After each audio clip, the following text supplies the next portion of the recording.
ఓం శ్రీ గణాధిపతే నమః. ఓం శ్రీమాత్రే నమః. ఈరోజు మనము ఆ రాబోయే గురు పౌర్ణమి గురించి తెలుసుకున్నాము. గురు పౌర్ణమి విశిష్టత ఏంటి, దానికి తగ్గట్టుగా గురు పౌర్ణమి రిజల్ట్స్ మనకి ద్వాదశ రాశుల వాళ్ళకి ఎలా ఉండబోతుంది అనే పరిహారాలు కూడా తెలుసుకునే ప్రయత్నం చేద్దాము. మొదలు మనకి గురు పౌర్ణమి అంటే ఏంటి? గురు పౌర్ణమి జనరల్ గా మనకి ఆషాఢ పౌర్ణమి అనే రోజుగా కూడా పిలువబడుతూ ఉంటుంది. అంటే ఆషాఢ మాసంలో వచ్చే పౌర్ణమి గురు పౌర్ణమి అని చెప్పేసి అంటూ ఉంటారు. అలాగే గురు పౌర్ణమిని వ్యాస పౌర్ణిమ అని కూడా అంటూ ఉంటారు. అంటే నారాయణుడు వేదవ్యాసుడిగా అవతరించి మనకి వేదాలన్నింటినీ కూడా రాసి మనకి మానవాళికి అందజేసిన రోజులాగా కూడా మనకి చెప్తూ ఉంటారు అన్నమాట. వ్యాస మహర్షి పుట్టినరోజు కూడా పౌర్ణమి అని కూడా మనకి కొన్ని క్లాసిక్స్ చెప్తూ ఉంటాయి. సో జనరల్ గా ఈ పౌర్ణమి రోజు ఏం చేస్తారంటే, గురువు రూపేణ ఉన్న ఆ వారందరికీ కూడా జనరల్ గా మనకి మన గ్రాటిట్యూడ్ తెలపడానికి, గురు బలం పెంచుకోవడానికి మనకి ఈ పౌర్ణమి రోజు మనకి చాలా విశిష్టంగా ఉంటుంది. జనరల్ గా మనకి నక్షత్రాల వారిగా చూసుకుంటే కనుక గురు పౌర్ణమి మోస్ట్ ఆఫ్ ద టైం మనకి వచ్చేది పూర్వాషాఢ నక్షత్రము లేదా ఉత్తరాషాఢ నక్షత్రం ఉన్న నక్షత్రాల టైంలో ఆషాఢ మాసంలో వచ్చే పౌర్ణమికి మనము గురు పౌర్ణమి జరుపుకుంటూ ఉంటాం అన్నమాట. అంటే ఇక్కడ పూర్వాషాఢ అండ్ కొద్దిపాటిగా మనకి ఉత్తరాషాఢ కూడా ధనుసు రాశి అండ్ మకర రాశిలో కాంబినేషన్స్ లో వస్తుంది. అంటే మనకి పూర్వాషాఢలో వచ్చింది అనుకుంటే కనుక ఫుల్ ఫ్లెజ్డ్ గా మనకి ధనుసు రాశిలో ఉండేలాగా కనిపిస్తూ ఉంటుంది. పూర్వాషాఢ నక్షత్రము 4 పాదాలు కూడా ధనుసు రాశిలో ఉంటుంది. మనకి జనరల్ గా తెలిసింది ఏంటి అంటే, ధనుసు రాశి మనకి కాలపురుష కుండలిలో నవమ స్థానంగా చెప్తూ ఉంటాము, భాగ్యస్థానంగా చెప్తూ ఉంటాము, ధర్మ త్రికోణంగా కూడా చెప్తూ ఉంటాం. కాబట్టి ఇక్కడ పూర్వాషాఢ నక్షత్రం యొక్క విశిష్టత ధనుసు రాశిలో ఉంటే ఏమవుతుందంటే, గురు యొక్క బ్లెస్సింగ్స్ మనకి ఉండడానికి, మన తండ్రి కానీ గురువులు కానీ మనకి నేర్పిన మంచి మాటలు ఏవైతే ఉంటాయో అవి ధర్మబద్ధంగా మనం ఎలా ఉంటామో, మన రిలీజియస్ బిలీఫ్స్ ఎలా ఉంటాయి అనే విషయాలని కూడా మనకి ఎక్కువ మట్టుకు ఇంపార్టెన్స్ ఉంటూ ఉంటుంది అన్నమాట. అలాగే మనకి మనం నమ్మిన మతం కానివ్వండి, ధర్మం కానివ్వండి, దేని మనం ఎక్కువ ఫాలో అవుతామో దాని యొక్క ఇంపార్టెన్స్ ఉంటుంది. ఉత్తరాషాఢ నక్షత్రానికి వచ్చేసరికి కొద్దిపాటిగా మనకి ధనుసు రాశిలో ఉంటుంది అండ్ మిగతా రిమైనింగ్ పార్ట్ అంతా కూడా మనకి మకర రాశిలో ఉంటుంది. కాబట్టి జనరల్ గా ఉత్తరాషాఢ నక్షత్రం ఏమని చెప్తూ ఉంటారంటే, చాలా రెబేలియస్ గా ఉంటారు, ఎంత కష్టపడినా సరే అల్టిమేట్ గా వీళ్ళకి మంచి విక్టరీ ఉంటుంది, మంచి సక్సెస్ ఉంటుంది అని చెప్పేసి కూడా చెప్తూ ఉంటారు అనమాట.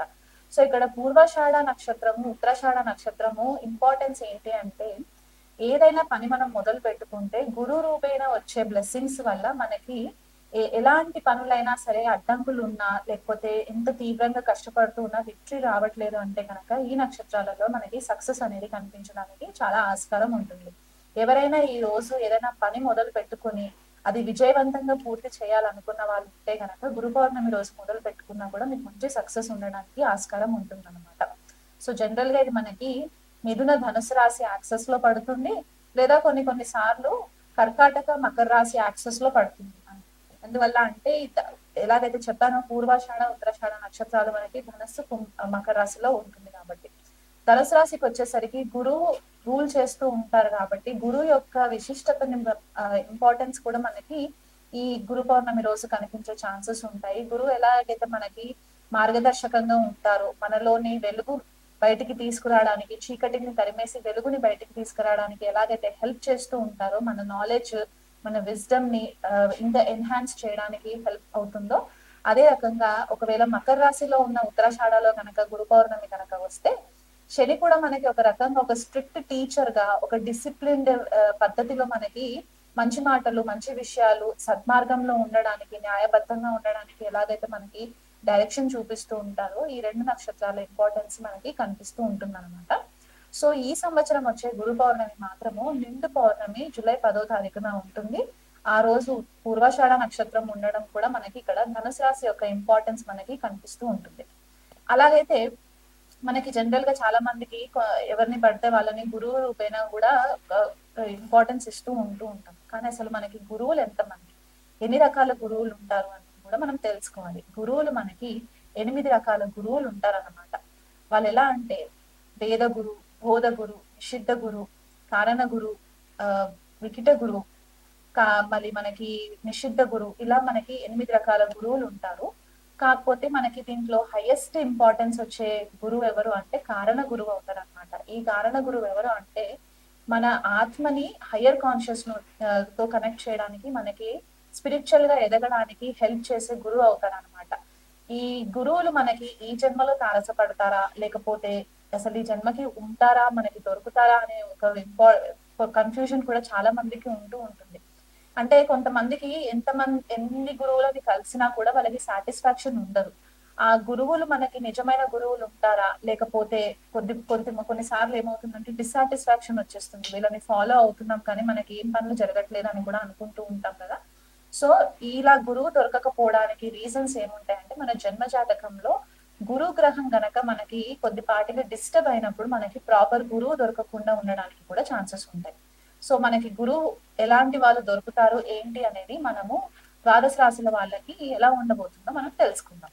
ఈ రోజు మనము గురు పౌర్ణమి విశిష్టత, రాబోయే గురు పౌర్ణమి యొక్క ద్వాదశ రాశుల వాళ్ళపైన ఎలాంటి ప్రభావం ఉంటుంది, ఏవైనా పరిహారాలు చేసుకోవాలంటే ద్వాదశ రాశుల వాళ్ళు ఎలా చేసుకోవాలి అనే ఒక కాన్సెప్ట్ తో మనము ఈ వీడియో చేస్తున్నాము. సో గురు పౌర్ణమి విశిష్టత ఏంటి అంటే, జనరల్ గా మనకి ఆషాఢ మాసంలో వచ్చే పౌర్ణమిని గురు పౌర్ణమి అని అంటూ ఉంటారు. దీనికి ఇంకొక పేరు కూడా ఉంటుంది, వ్యాస పౌర్ణమి అని కూడా అంటూ ఉంటారు అనమాట. జనరల్ గా మనకి తెలిసింది ఏంటి అంటే స్క్రిప్చర్స్ ప్రకారము నారాయణుడు వ్యాస మహర్షి లాగా అవతారం ఎత్తి మానవ రూపంలో మనకి వేదాలని రచించి మానవాళికి ఎంతో మేలు చేసిన మంచి రోజుగా కూడా మనము చెప్పుతూ ఉంటాం అన్నమాట. వ్యాసుడు పుట్టిన రోజు అని కూడా కొంతమంది చెప్తూ ఉంటారు. సో ఈ గురు పౌర్ణమి విశిష్టత ఏంటి అంటే, మనకి మొట్టమొదటిగా వ్యాసుడిని గురువుగా కూడా మనము భావించి వ్యాస మహర్షికి పూజలు కూడా చేస్తూ ఉంటారు కొంతమంది కొన్ని ఆలయాలలో. అలాగే సాయిబాబాని ఎవరైతే ఫాలో అవుతుంటారో వాళ్ళు కూడా గురు రూపేణ బాబాకి కూడా పూజలు చేస్తూ ఉంటారు. అలాగే గురు చరిత్ర పారాయణం చేసుకోవడము, దత్తాత్రేయ పారాయణం చేసుకోవడం కూడా చేస్తూ ఉంటారు. జనరల్ గా ఎవరైనా సరే జన్మ జాతకంలో గురువు కనుక బాగోలేకపోతే ఈ గురు పౌర్ణమి రోజు కూడా స్పెషల్ గా పూజలు చేస్తూ ఉంటారు అనమాట. వాళ్ళకి ఒక మంచి మార్గదర్శకంగా లైఫ్ లీడ్ చేయాలి అనే ఒక ఉద్దేశంతో. సో మనకి ఈ తిథి నక్షత్రాల ప్రకారం చూసుకుంటే కనుక గురు పౌర్ణమి సామాన్యంగా మనకి పూర్వాషాఢ నక్షత్రము లేకపోతే ఉత్తరాషాఢ నక్షత్రంలో వచ్చేలాగా ప్రతిసారి కూడా ఇలాగే అవుతూ ఉంటుంది అనమాట. అంటే ఆషాఢ మాసంలో పౌర్ణమి రోజు పూర్వాషాఢ నక్షత్రం గాని ఉత్తరాషాఢ నక్షత్రం గాని ఉంటూ ఉంటుంది అనమాట. సో పూర్వాషాఢ నక్షత్రం 4 పాదాలు కూడా మనకి ధనుసు రాశిలో ఉంటుంది. 1వ పాదం ఉత్తరాషాఢ నక్షత్రం మనకి ధనుసు రాశిలో ఉంది. మిగతా 3 పాదాలు కూడా మనకి మకర రాశిలో ఉంటుంది. సో జనరల్ గా మనకి ఒకటి గుర్తుగా మనం ఎలా పెట్టుకోవచ్చు అంటే, ఆషాఢ మాసంలో వచ్చే పౌర్ణమి మనకి మనకి ధనుసు రాశిలో ఉన్న పూర్వాషాఢ నక్షత్రము లేదా మకర రాశిలో ఉండే ఉత్తరాషాఢ నక్షత్రం పడినప్పుడు మాత్రం మనకి ఈ గురు పౌర్ణమి వచ్చే విశిష్టత కనిపిస్తూ ఉంటుంది అనమాట. అయితే మనకి జనరల్ గా అంటారంటే ఈ 2 నక్షత్రాలు కూడా ఎలాంటి ఆబ్స్టికల్స్ ఉండి మనకి అసలు పనులు అవ్వట్లేదు, మనము ముందుకు వెళ్ళట్లేదు అని అనుకున్నప్పుడు ఈ నక్షత్రాలు మనకి సామాన్యంగా విజయవంతంగా మనకి సక్సెస్ ని తీసుకువచ్చే నక్షత్రాలు అనమాట. అంటే ఎంత కష్టమైనా సరే అల్టిమేట్ గా మనకి సక్సెస్ అనేది మాత్రం ఖచ్చితంగా ఈ నక్షత్రాలలో రావడానికి ఆస్కారం ఉంటుంది. ఈ పూర్వాషాఢ నక్షత్రము యొక్క విశిష్టత ఇంకోటి ఏంటి అంటే చాలా రెబెలియస్ గా ఉంటారు వీళ్ళు. స్ట్రాటజీ ఫాలో ఎక్కువ అవుతూ ఉంటారు, స్ట్రాటజీ ప్లానింగ్ చేసుకుంటూ ఉంటారు. దానికి అల్టిమేట్ గా ఏమవుతుందంటే వీళ్ళకి సక్సెస్ రావడానికి చాలా హెల్ప్ అవుతుంది. అదే ఉత్తరాషాఢ నక్షత్రం కనుక తీసుకున్నట్లయితే కనుక వీళ్ళు చాలా బేస్ లెవెల్లో నుంచి స్టార్ట్ చేసుకొని అల్టిమేట్ గా ఒక మెట్టు పై మెట్టు ఎక్కుకుంటూ వీళ్ళు అల్టిమేట్ గా సక్సెస్ లీడ్ చేయడానికి కూడా మనకి హెల్ప్ అవుతుంది అనమాట. ఉత్తరాషాఢ నక్షత్రం చాలా రెబేలియస్ ఎనర్జీ ఉంటుంది వీళ్ళకి. పట్టు వదలని విక్రమార్కుడు లాగా ఫైట్ చేస్తూ ఉంటారు అనమాట. సో ఈ 2 నక్షత్రాల విశిష్టత అది.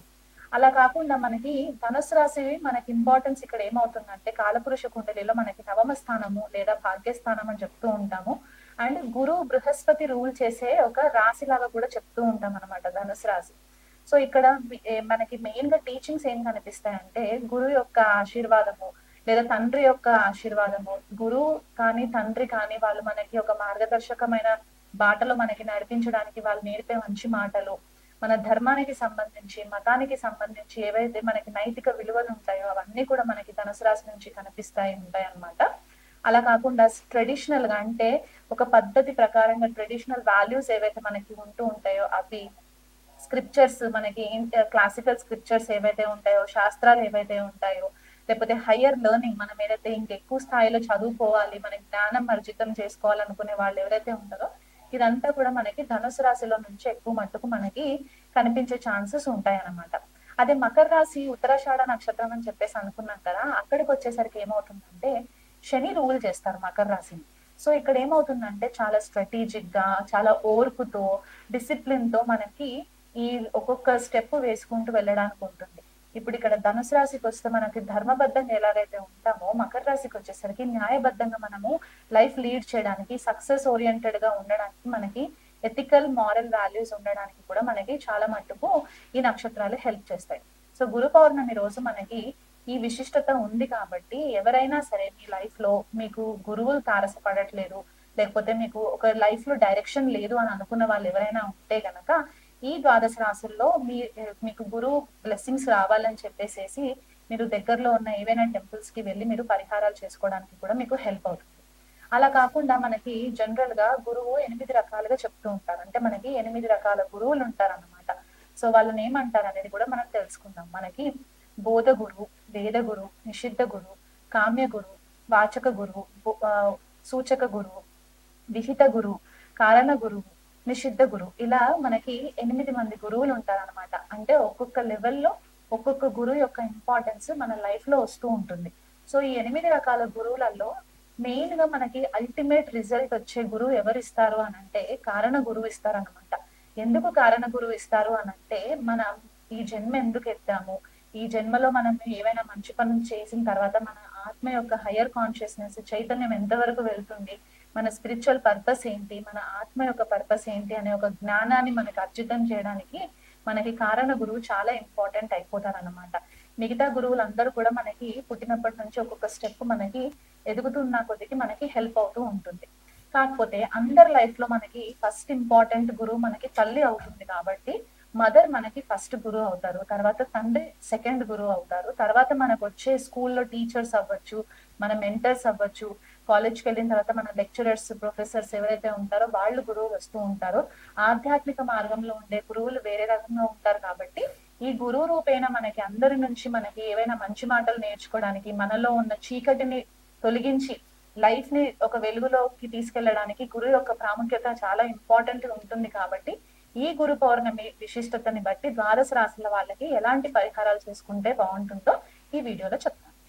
కుంభరాశి వాళ్ళకి గురువు ద్వితీయ స్థానాన్ని, లాభస్థానాన్ని రూల్ చేస్తారు. అంటే 2 స్థానాలు కూడా మనకి ధనానికి సంబంధించి చాలా ఫేవరబుల్ స్థానాలుగా చెప్తూ ఉంటారు అనమాట. క్లాసిక్స్ లో అన్ని కూడా అవే మెన్షన్ చేసింది. ఎందుకంటే సెకండ్ హౌస్ వచ్చేసి అంటే ద్వితీయ స్థానం వచ్చేసి ఇన్కమ్ కి జనరేట్ చేసే హౌస్ గా మనం చెప్పుకుంటూ ఉంటాము. అదే 11th హౌస్ వచ్చేసరికి ఏంటంటే మన హోప్స్ అండ్ విషెస్ అనమాట. మనం ఏదైతే ఎక్కువ కోరికలు మనకు ఉంటాయో ఆ కోరికలకి సంబంధించిన భావంగా చెప్తూ ఉంటాం. కాబట్టి ఈ 2 ప్రైమ్ హౌసెస్ ని కుంభలగ్నానికి, కుంభరాశి వాళ్ళకి గురువు రూల్ చేస్తారు. కాబట్టి జన్మజాతకంలో గురువు ఈ భావాలలో ఉంటే గనక ద్వితీయాధిపతి వెళ్ళి లాభస్థానంలో ఉన్న, లాభాధిపతి వచ్చి ద్వితీయ స్థానంలో ఉన్న, ఇది ఒక మంచి ధనయోగ, రాజయోగం నుంచి కూడా కన్సిడరేషన్ లోకి వస్తుంది. కాబట్టి ఇలాంటి కాంబినేషన్ జన్మజాతకంలో ఉంటే కనుక వీళ్ళకి మంచి ఫేవరబుల్ రిజల్ట్స్ రావడానికి ఆస్కారం ఉంటుంది. అదే గురువు లగ్నంలో ఉన్నా కూడా వీళ్ళకి సెకండ్ లార్డ్, 11th లార్డ్ లగ్నంలో ఉండడం కూడా ధనయోగం కిందకి కన్సిడరేషన్ లోకి వస్తుంది. కాబట్టి మంచి గైడెన్స్ రావడం, ధనానికి సంబంధించి కొద్దిపాటిగా మంచి ధనార్జనం చేసుకోవడానికి పాసిబిలిటీస్ రావడము, పిల్లల విషయంలో మంచి బ్లెస్సింగ్స్ ఉండడము, గురువుల విషయంలో మంచి గురువులు దొరకడము, అన్ని రకాలుగా కూడా వీళ్ళకి ఒక రకమైన అబండెన్స్, ప్రాస్పెరిటీ అనేది మనకి కనిపిస్తూ ఉంటుంది అనమాట. కాకపోతే ఇదే గురువు ఒకవేళ షష్ట, అష్ట, వ్యయ భావాలలో ఉంటే మాత్రం కొద్దిపాటిగా అప్పుల పాలు అవ్వడం, లేకపోతే ఎదుటి వాళ్ళ దగ్గర నుంచి ఏవైనా డబ్బులు వీళ్ళు ఇచ్చుంటే కనుక అవి రిటర్న్ రావడానికి కొద్దిపాటిగా ఇబ్బందులు పడడము, శత్రు భయం ఉండడము. అంటే చాలా మంది ఏమనుకుంటారంటే గురువు కదండి శత్రువులు ఉంటారా అంటే కొన్నిసార్లు ఈ భావాలలో పడినప్పుడు ఏమవుతుందంటే శత్రు భయం కూడా ఉండే ఛాన్సెస్ ఎక్కువ ఉంటుంది. అంటే వీళ్ళని లాస్ట్ మినిట్ వరకు కూడా శత్రువులు ఏం చేయలేరు, కానీ ఒక రకమైన టెన్షన్ జోన్ లోకి తీసుకెళ్లే ఛాన్సెస్ అయితే కనిపిస్తూ ఉంటాయి. అష్టమ భావంలోకి వచ్చినప్పుడు ఏమవుతుందంటే ద్వితీయాధిపతి లాభాధిపతి అష్టమ భావంలో వచ్చినప్పుడు ఏమవుతుందంటే అత్తవారింటికి అంటే ఇన్లాస్ కోసం మనం ఏదైతే భావం చూస్తామో మంచి ఇన్లాస్ దొరకడం, లేకపోతే ఆర్థికంగా మెరుగులో ఉన్న ఇన్లాస్ దొరకడం వీళ్ళకి. కాకపోతే వీళ్ళకి అవసరానికి కొన్నిసార్లు ఫేవరబుల్ రిజల్ట్స్ రాకపోవచ్చు, లేకపోతే వాళ్ళు ఫేవర్ చేసే వాళ్ళలాగా ఉండకపోవచ్చు. అది ఒకవేళ అస్తంగత్వం పొందిన లేకపోతే వక్రీలో ఉన్నప్పుడు కొద్దిపాటిగా 3 times ఎక్కువ కష్టపడాల్సిన పరిస్థితి మనకి కనిపిస్తూ ఉంటుంది. సోషల్ సర్కిల్లో కూడా వీళ్ళకి మంచి పేరు ప్రఖ్యాతలు ఉండడానికి ఛాన్సెస్ ఎక్కువ కనిపిస్తుంటాయి.